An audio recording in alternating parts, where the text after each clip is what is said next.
และนี่คือรายการพ่อบ้านยืนหนึ่งผมจะมาบอกเคล็ดลับในการดูแลสิ่งต่างๆในบ้านและแชร์สูตรอาหารสไตล์พ่อบ้านสายเนิร์ดสิ่งที่ผมจะแชร์ในรายการเป็นวิธีที่ผมใช้จริงทำจริงอาจจะไม่เหมือนใครหลายๆคนเพราะฉะนั้นอย่าดราม่ากันนะครับพ่อบ้านขอร้อง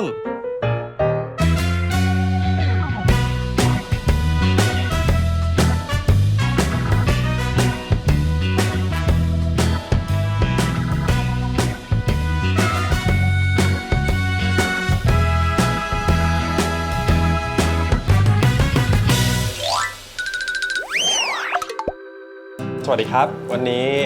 รายการพ่อบ้านยืนหนึ่งรายการเราจะมาสอนเรื่องการดูแลบ้านการทำความสะอาดการจัดเก็บการทำอาหารในแบบของบ้านเรานี่ลูกสาวคนเล็กครับชื่อปานาครับนี่มาอีกคนนึงลูกสาวคนโตวันนี้น้องเปียทั้งคู่จะมาช่วยปาใช่ไหมไหวอุ้มไม่ไหวแล้วถึงไหนแล้วนะเมื่อกี้ถึงไหนแล้วลืมหมดแล้วรายการนี้ก็จะมาสอนจะสอนทำไม่ได้มีพร็อพแล้วพูดทำไม่ได้ไม่เพราะมันแยกไม่ได้สวัสดีครับวันนี้รายการพ่อบ้านยืนหนึ่งเอพิโซดแรกเราจะมาสอนการดูแลบ้านทิปส์ต่างๆในการทำความสะอาดการจัดของการทำอาหารแล้ววันนี้น้องเปียลูกสาว4 ขวบมานั่งเป็นกำลังใจด้วยเอพิโซดแรกวันนี้เนี่ยมาพูดถึงเรื่องคอนเซปต์การทำอาหารให้ครอบครัว 3-4 คนโดยใช้หม้อแค่น่าจะแค่ใบเดียวมันจะกึ่งสตูเนอะเราก็จะเรียกว่า one pot stew อะไรอย่างงี้ก็ได้โอเคเดี๋ยวผมจะสอนวิธีการขั้นตอนรสชาติหมูผักต่างๆที่เรามีไม่ได้มีสูตรตายตัวเพราะฉะนั้นเดี๋ยวผมจะบอกไปเลยว่าคุณสามารถใช้อะไรแทนได้ในแต่ละขั้นตอนคุณก็จะได้รสอาหารที่รสชาติเป็นธรรมชาติไม่ปรุงแต่งเยอะจนเกินไปวันนี้เราก็ใช้หม้อหม้อเคลือบหนักๆเลยเวลาเข้าไปเนี่ยความร้อนมันก็ทั่วถึงมาจากทุกด้านใช่มันละอุอยู่วันนี้เพราะมันหนาเนี่ยมันก็ไม่ไหม้ใช้พวกกระทะบางๆไปมันก็จะมีเขาเรียกฮอตสปอตก็จะร้อนเป็นบางจุดอาหารก็จะไหม้ได้ง่ายเพราะฉะนั้นถ้าคุณซื้อเครื่องครัวคุณทำอาหารเป็นประจำอยู่แล้วให้หาซื้อกระทะก้นหนังที่มันจะใช้ได้นานๆแล้วไม่เสียเท่าที่เราดูวันนี้นะมันก็จะออกสไตล์ฝรั่งหน่อยละกันต้องคิดจากอะไรต้องเริ่มจากโปรตีนหรือว่าหนึ่งเมนูเนี่ยต้องมีอะไรบ้างเริ่มจากเมีย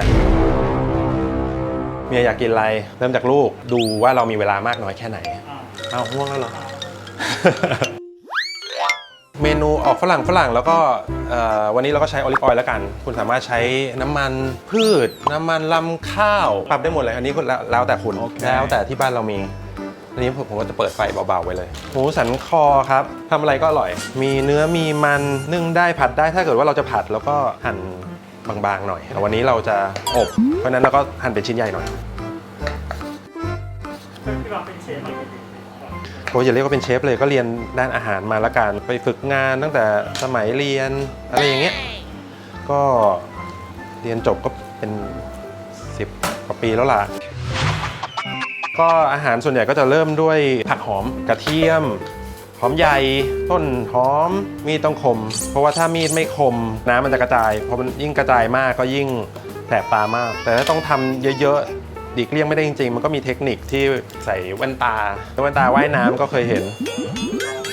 เคยทำให้ทั้งปีกินแล้ววันนั้นก็คือ 4-5 โมงแล้วยังไม่รู้ว่าจะกินอะไรกันไงเมียก็งอแงว่าแบบเอาก็ไม่เห็นนี่ว่าในตู้เย็นมีอะไรคอนโทรลอะไรไม่ได้ก็จะอึดอัดนิดนึงเมียนะเมียอยู่นี่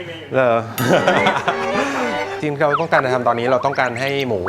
เหลืองก่อนอันนี้น้ำมันมะกอกอย่างดีใช้ราดสลัดก่อนกินเลยราดแบบอาหารที่เสร็จแล้วแต่วันนี้เราลงทุนของดีไม่เสียรายอยู่แล้วเราก็ใช้ไปเมนูนี้ใช้เวลาชั่วโมงกว่าก็ได้เพราะเราก็อยากให้หมูนิ่มแล้วเราก็จะได้ฉีกนี่คือเกลือครับแล้วก็เกลือพริกไทยธรรมดา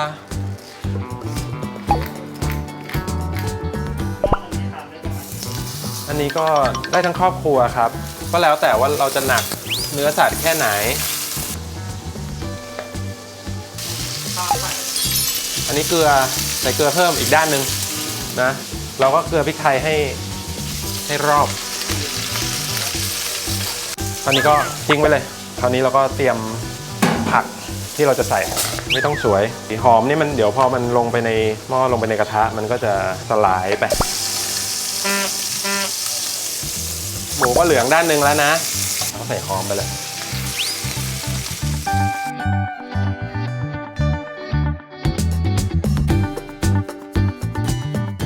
คือในตอนนี้ถ้าคุณมีผักอะไรฟักทองข้าวโพดใส่ได้ตลอดเลยปึ๊บเราจะเห็นว่าหมูก็จะติดข้างล่างนิดนึง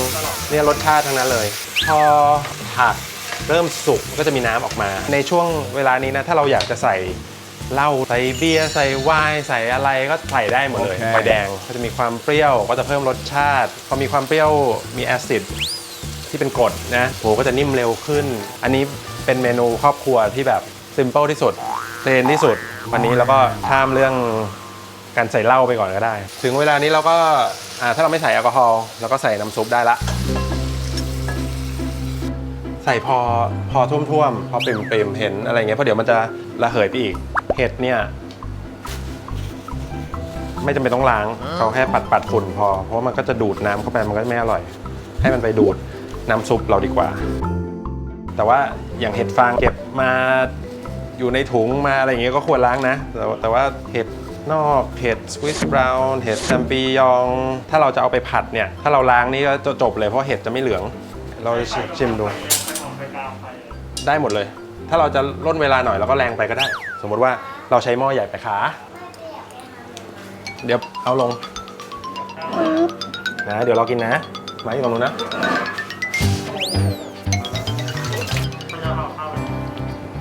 จริงๆเขาทำเป็นหมดแหละเขาคิดอะไรเก่งกว่าเราอีกเขาจะชอบทำแซนด์วิชทำน้ำสลัดอะไรพวกนี้เก่งอร่อยมากอยู่ใช่อยู่เหรอ เล็กหน่อยแล้วเดี๋ยวมันก็จะสลายลงไปในซอสเราชิมดูหน่อยก็ได้ว่าเกลือถึงหรือยังเพราะว่ามันจะได้เข้าไปในหมูไงยังขาดเกลืออยู่รู้ไหมว่าเกลือทำให้อาหารเปรี้ยวขึ้นทำให้อาหารที่มีรสหวานขึ้นมันดึงรสชาติออกมาเพราะฉะนั้นเกลือไม่ได้ใส่ให้เค็มอย่างเดียวและนี่คือการใช้เกลือถ้าคุณใช้เกลือเป็นคุณทำอาหารได้หมดเร่งไฟนิดนึงแล้วก็เอาเข้าเตาอบได้ละแล้วก็ทิ้งไปเลยเราก็ไปทำอย่างอื่นเซตเวลาชั่วโมงกว่าแล้วกัน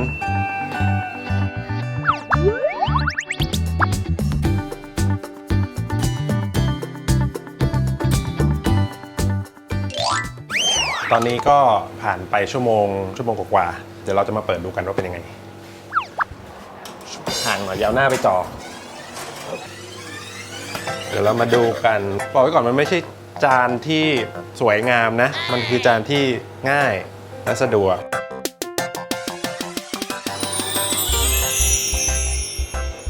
น้ำสต๊อกอะไรก็จะลดลงไปทุกอย่างตอนนี้ก็จะนิ่มหมดก็เริ่มนุ่มอันนี้คือใช้ได้เลยแต่ว่าถ้าอยากจะนิ่มเนี่ยผมอาจจะจริงๆอาจจะต่อสัก15 นาทีก็โอเคฉีกหมูนะฮะขอบคุณมากค่ะค่ะเราดูฟึบโอเคในตอนนี้เนี่ยเราก็จะเห็นแล้วว่ามันก็เป็น one pot stew ถ้าเราจะกินแบบสไตล์อิตาเลียนเราก็ใส่ออลิฟออยล์อย่างดีก็ได้ราดลงไปจะกินแบบฝรั่งเศสแล้วก็ใส่เนยจีนไทย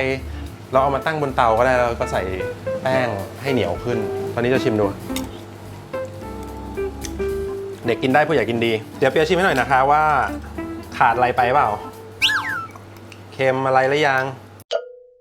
คุณนายนะชิม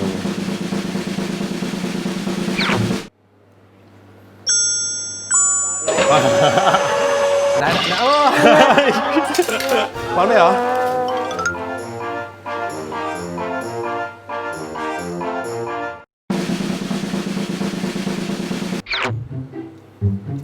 โอเคไหม อันนี้พอได้ไหมลองแครอทใหม่นะ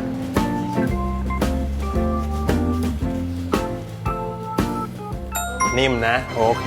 อันนี้เราให้เปียชิมก่อนแบบไม่ใส่พาสลีย์แต่เรามีพาสลีย์ตรงนี้เราก็เอามาใส่หน่อยก็ได้ อะไรก็ได้ผักชีใส่ต้นหอมเฉยๆพอดีเรามีแล้วก็ใส่ปึ๊บใส่เลย ที่เราบอกว่าจะใส่ออลิฟออยล์อร่อยหมูฉีกๆอย่างเงี้ยอร่อยกว่าหมูชิ้นๆอีก เด็กมีอาหารกินละจบสำหรับเอพิโซด1ไว้เจอกันคราวหน้าครับ ฝากกดไลค์กด subscribe ด้วย ขอบคุณครับ เอาข้าวไหม